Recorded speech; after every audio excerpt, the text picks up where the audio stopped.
When the broadcast ended, there was no applause. The red light on the camera went dark, but no one stood up right away.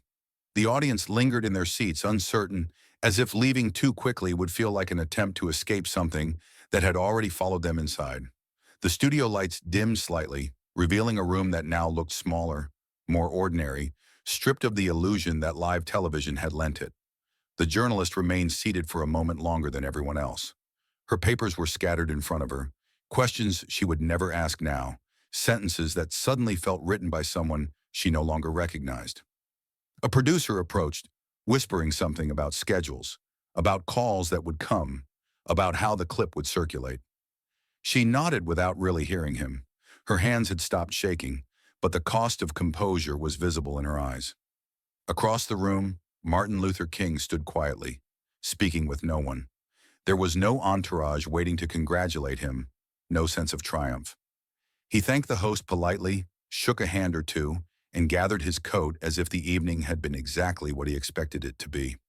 When someone tried to tell him how powerful his words had been, he smiled faintly, not dismissive, just tired. Outside the studio, the city moved on.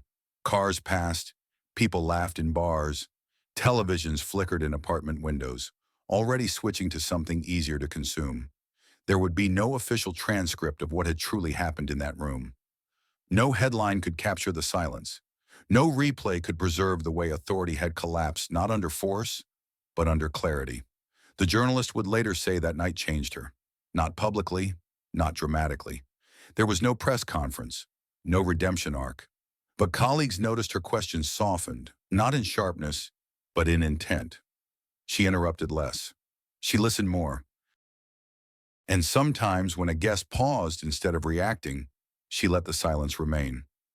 As for the audience, some defended her, some condemned her, and many did neither.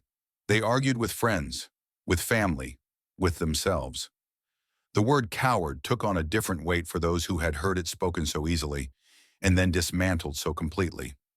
Martin Luther King walked away without claiming the moment. He had not come to win an argument. He had not come to humiliate a woman on television.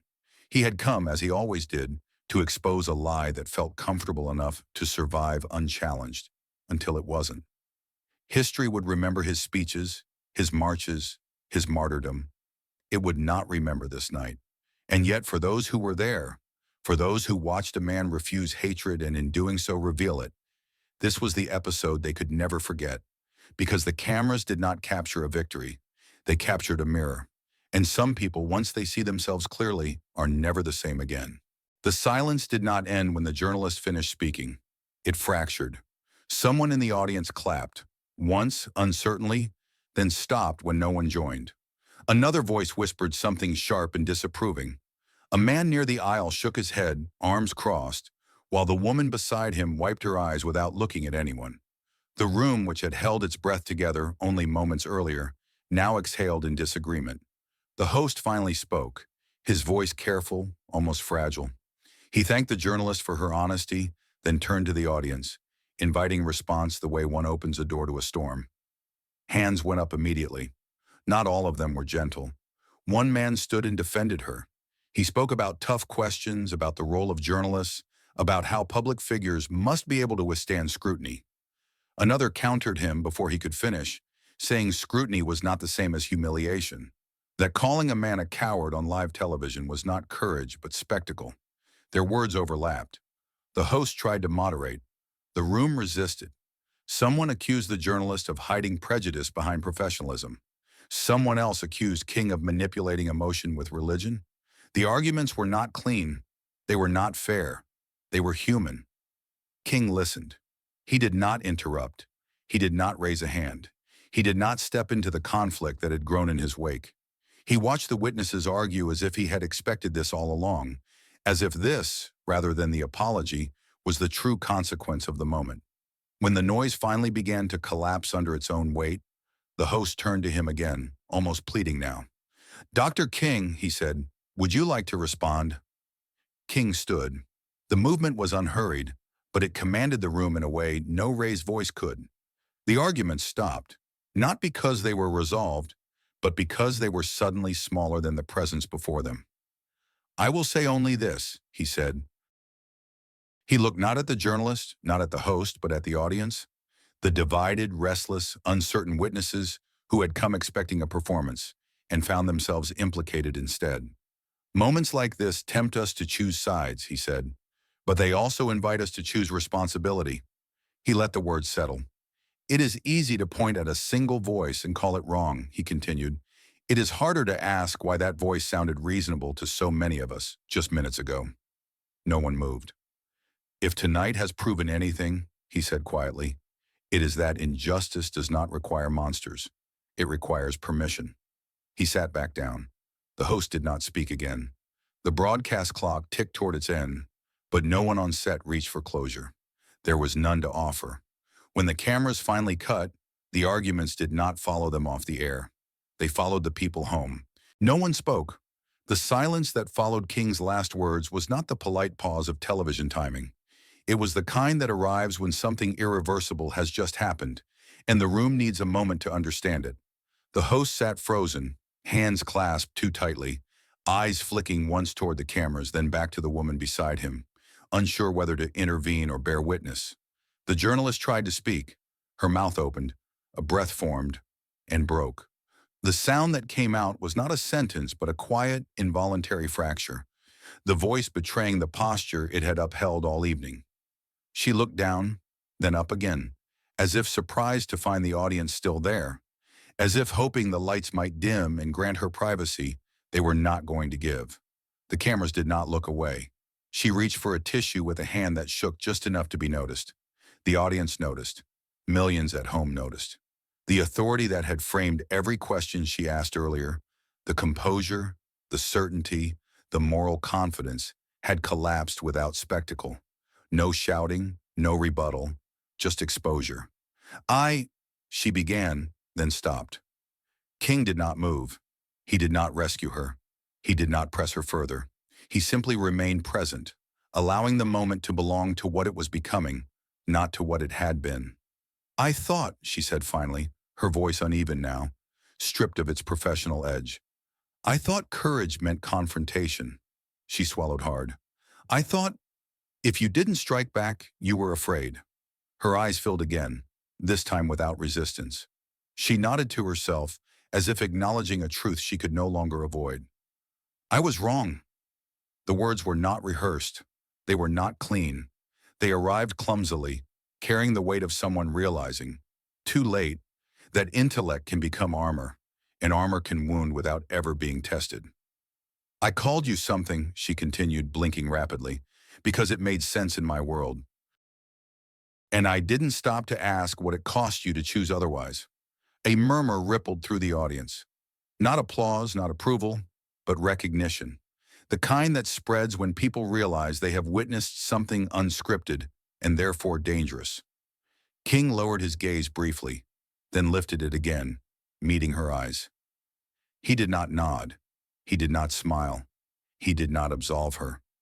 His restraint now carried a different meaning. Not patience, but respect for the gravity of confession. The host leaned forward slightly, sensing the broadcast slipping past the edges of control, but even he understood that cutting away would feel like cowardice of another kind. The journalist wiped her face, embarrassed now by her own vulnerability, yet unable to retreat back into performance. The mask was gone. Whatever came next would have to be real, and as the cameras held on her, on the tears she had not intended to share, the audience understood something that no debate could have taught them. This was not a victory, it was a reckoning, and it was not over yet. King did not look triumphant. There was no satisfaction in his posture, no hint that he felt he was winning anything. What unfolded next did not feel like a rebuttal, it felt like an unveiling. "You see," he said quietly, "there is a danger greater than hatred, and that danger is self-righteousness." His eyes lifted, not dramatically, but deliberately, meeting the gaze of the journalist once more. "Hatred at least knows it is wrong. Self-righteousness believes it is holy." A faint murmur passed through the audience, quickly swallowed by silence. The journalist's lips parted slightly. She did not speak. King continued, his voice now carrying that unmistakable cadence. "Measured, rising and falling like a tide guided by something older than the room itself. The Bible tells us, "What doth the Lord require of thee, but to do justly, and to love mercy, and to walk humbly with thy God?" He let the verse rest in the air. Justice without mercy becomes cruelty. Truth without humility becomes a weapon. The cameras moved closer, drawn instinctively to the shift in her expression. Her composure, once so carefully assembled, had begun to fracture. Not loudly, not suddenly, but visibly. Her eyes shone now, betraying the strain of holding herself together. King's tone softened further. "You called me a coward," he said without heat, "but I have seen the face of violence. I have buried children. I have stood beside mothers whose grief had no language left. And I made a decision not to become what terror wanted me to be." The audience did not applaud. No one dared. "There is a verse," he went on, "that says, 'Perfect love casteth out fear.' Not partial love, not convenient love, perfect love." His voice deepened. "And love that refuses to strike back is not afraid. It is disciplined." The journalist lowered her eyes. A tear escaped before she realized it had fallen, catching the studio light as it traced a thin line down her cheek. The cameras caught it instantly. Somewhere in the control room, a director hesitated, then let it run. King noticed, but he did not stop. "History will not ask how loudly we spoke," he said. "It will ask who we were willing to become in order to be heard." He paused, then delivered the words that would later be replayed in fragments, stripped of their context, but never of their weight. "I am not afraid of your word," he said. "I am afraid of a world that teaches us to confuse cruelty with courage, and then applauds when we do." The silence that followed was not empty. It was full of recognition, of discomfort, of something breaking open in plain sight. The journalist raised a trembling hand toward her face, trying to steady herself. Her breathing faltered. The authority she had carried into the studio no longer sat on her shoulders. It had slipped away, replaced by something raw and unguarded. And the cameras, unyielding, impartial, kept rolling. Because this was the moment they would remember. King did not rush the moment. He allowed the silence to do its work, to press gently but firmly against every thought the room had been entertaining just minutes earlier. When he spoke again, it was with the calm certainty of someone who had learned that truth does not need to shout to be heard. "You see," he said, voice steady, "there is a kind of strength that must constantly prove itself. It needs witnesses. It needs applause. It needs enemies to justify its existence." He paused, eyes moving slowly across the audience.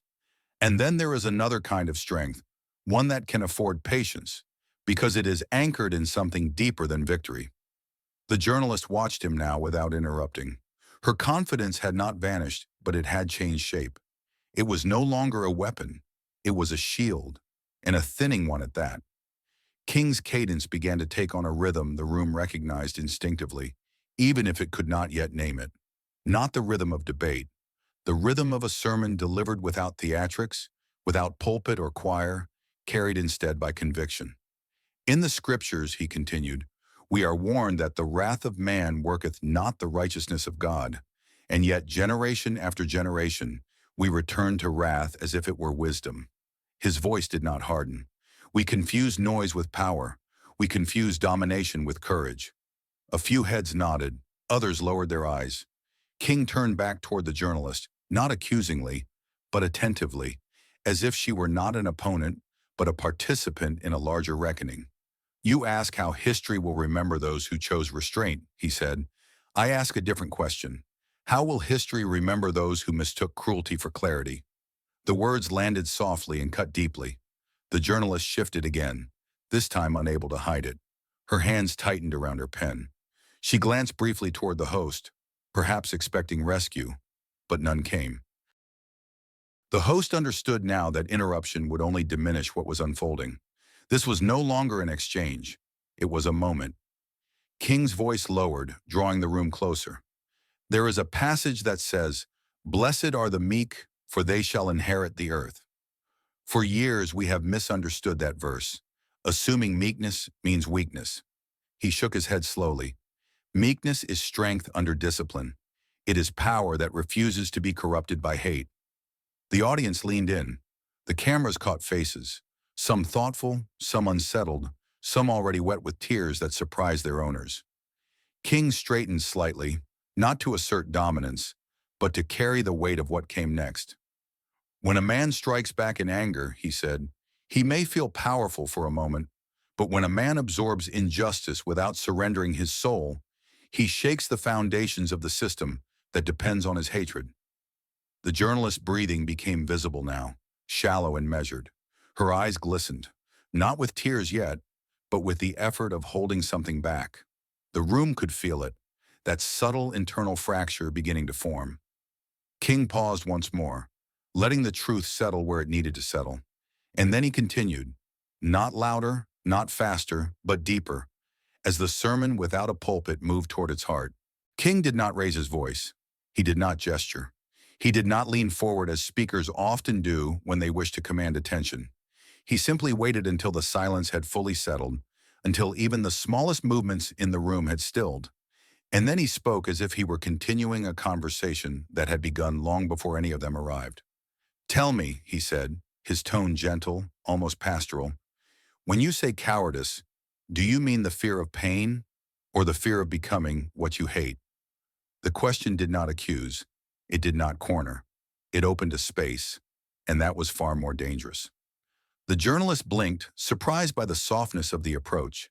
She smiled reflexively, the practiced expression of someone ready to parry, but the smile did not quite hold. Questions were her weapon. Having one turned on her, calmly and without theatrics, unsettled the balance she relied on. King continued before she could answer. Because there are men, he said, who strike because they are afraid, and men who restrain themselves because they are afraid.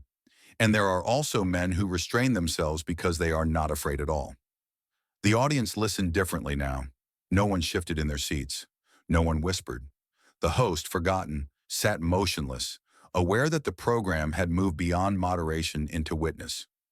King's words came slowly, deliberately, each one placed with care. You speak of force, he said, turning slightly toward the journalist again, as though it were proof of courage. But force is often the refuge of those who have lost control of themselves. Scripture tells us, he that is slow to anger is better than the mighty, and he that ruleth his spirit than he that taketh a city. A few people in the audience inhaled sharply. The verse landed with weight, not as sermon, but as measure. The journalist opened her mouth to respond, then closed it. Her pen hovered above the page, useless. The cadence of his speech had begun to carry her somewhere she had not planned to go, and she resisted it instinctively, shifting in her chair, searching for a foothold. King noticed. He did not press. Courage, he went on, is not the absence of fear. It is the decision that something else is more important than fear. And I wonder, he paused, allowing the thought to breathe, whether our definitions of bravery have been shaped more by spectacle than by truth. The room felt different now, not tense but alert, as if something fragile and important were being handled in full view. King turned his gaze outward again, addressing not just the journalist but every witness present, every unseen viewer beyond the lens.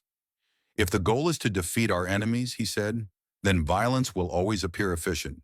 But if the goal is to redeem our brothers, then violence becomes a confession of failure. The journalist swallowed. Cameras caught the movement. Her posture, once relaxed and commanding, had tightened. She crossed and uncrossed her legs, a small, unconscious sign of discomfort. King let the silence return.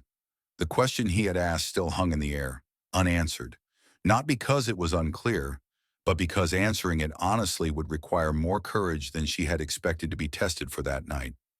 And this, the audience began to realize, was only the beginning. There is a moment on live television when the rhythm breaks. It is not marked by noise, but by its absence. The questions stop landing where they are supposed to. The smiles no longer cue laughter. The audience, trained by years of programming to react on command, hesitates. That hesitation spread now. Quietly, seat by seat. The journalist felt it before she understood it. She shifted again, this time less gracefully, adjusting her posture as if the chair itself had betrayed her. Her confidence was intact, but it now required effort to maintain. She had expected resistance, anger, indignation. moral outrage. Those were familiar terrains. What she had not prepared for was stillness. King sat as if the room were not pressing in on him, as if time itself had slowed around his chair. His eyes were open, attentive, neither narrowed nor softened. He did not avoid her gaze. He held it, calmly, without challenge. It was not defiance, it was something older. The journalist spoke again, her voice a shade sharper now, the edges less carefully sanded. "You speak of love," she said, "but love without force has never moved power. Isn't it easier to preach patience when others are the ones paying the price?" A few heads in the audience nodded. Others did not. The division was visible now, no longer abstract.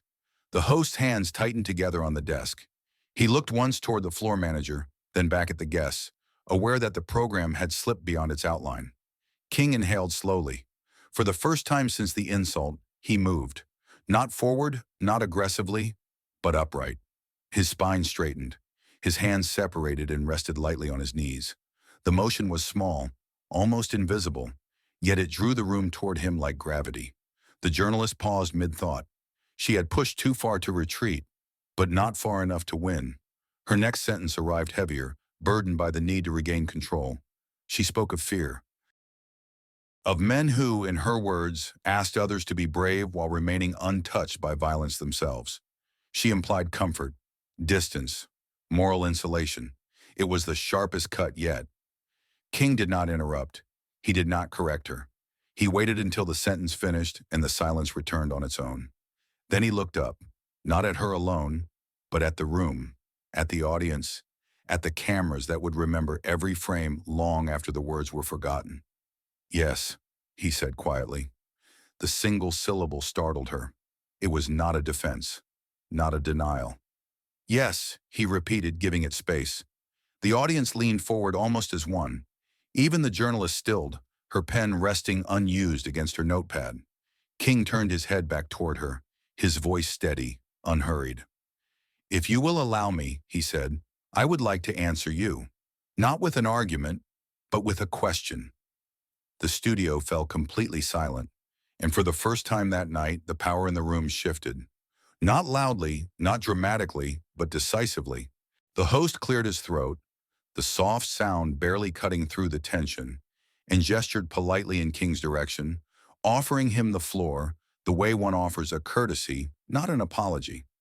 It was the television equivalent of, "You may respond now," delivered with the assumption that the response would be brief, defensive, and safely containable. King did not take it. Instead, the journalist spoke again, as if the silence itself had given her permission.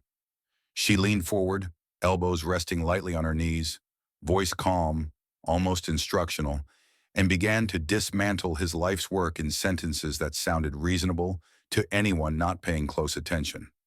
She spoke of pragmatism, of results versus ideals, of how history, she claimed, had no patience for men who asked others to endure pain without striking back. She framed marches as theater, arrests as symbolism, sermons as comfort for those unwilling to act. The audience reacted in fragments. A short burst of applause from one side of the room, a sharp exhale from another. Someone laughed again, too loudly this time, then stopped when no one joined in. The host's smile stiffened. He glanced toward the cameras, then back at the guests, realizing he was no longer guiding a conversation, only documenting it. King remained seated, his face unreadable. Not closed, not distant, simply present.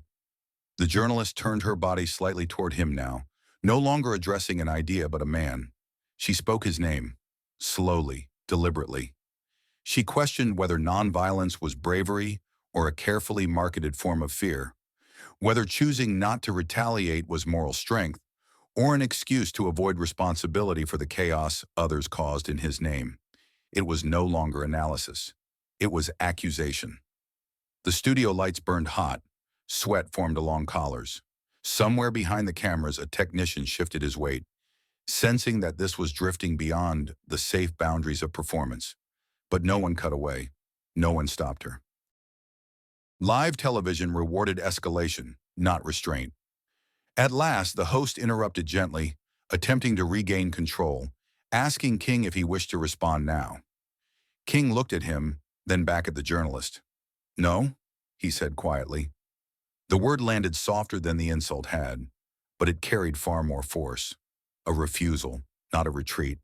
A decision. A murmur spread through the audience. Confusion replaced anticipation. The journalist blinked, caught off guard, then masked it quickly. She nodded as if the refusal proved her point, and leaned back in her chair, satisfied that she had exposed what she believed was the truth. The cameras lingered on King's face, still calm, still silent. What no one on that set understood, what no one watching at home could yet see, was that this silence was not the absence of courage. It was the gathering of it.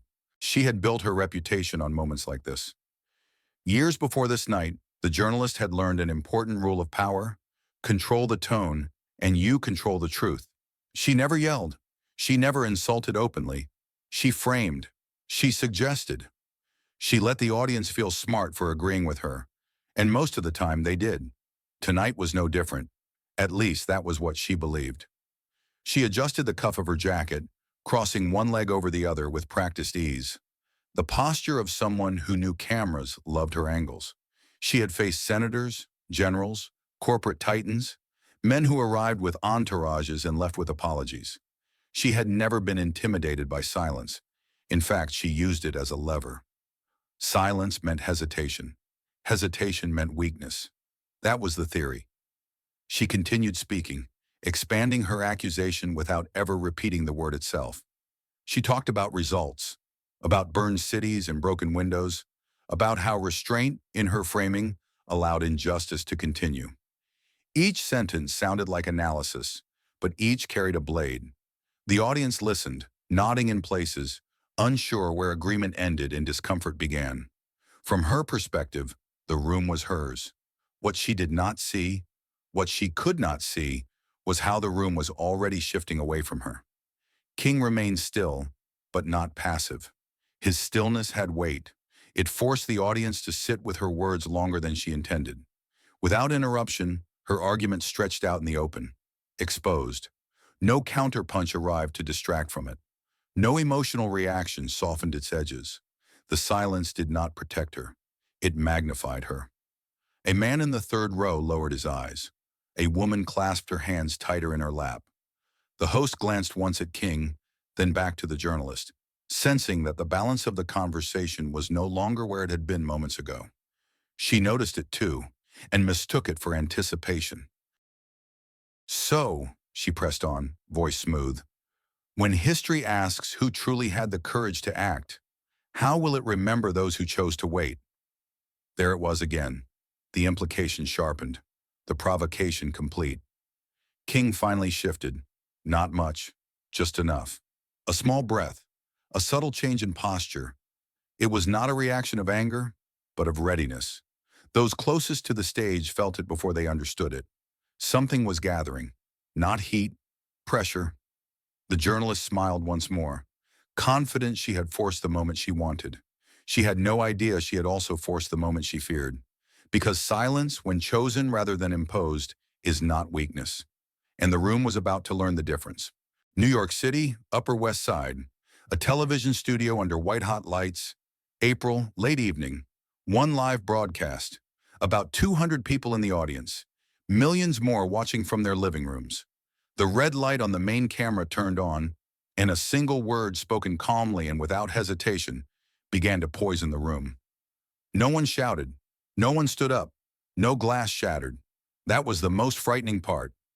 On the set of the Dick Cavett show, the air already felt heavy, thick with anticipation and the quiet arrogance that comes with live television.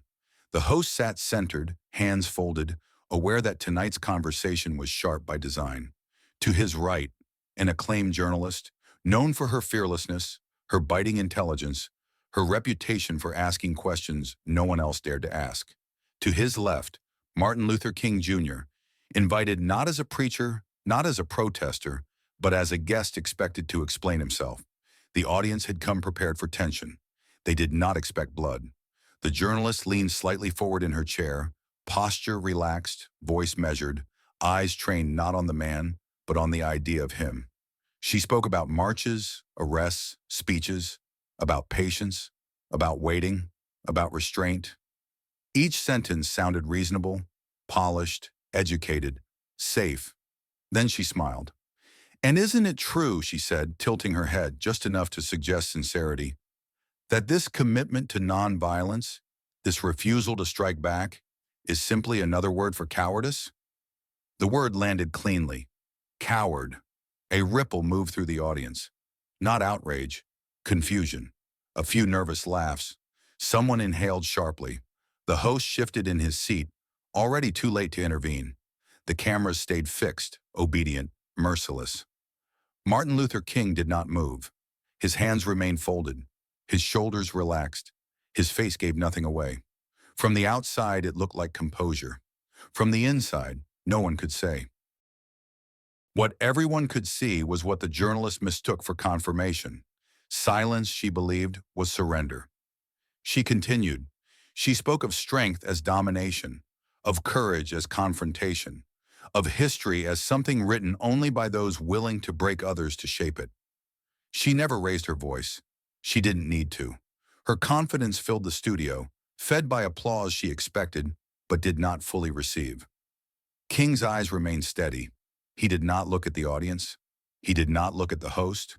He looked at her, not with anger, not with fear, but with something far more unsettling: attention. The audience waited for a rebuttal, a correction, a protest. None came. The journalist, emboldened by the absence of resistance, leaned back, satisfied.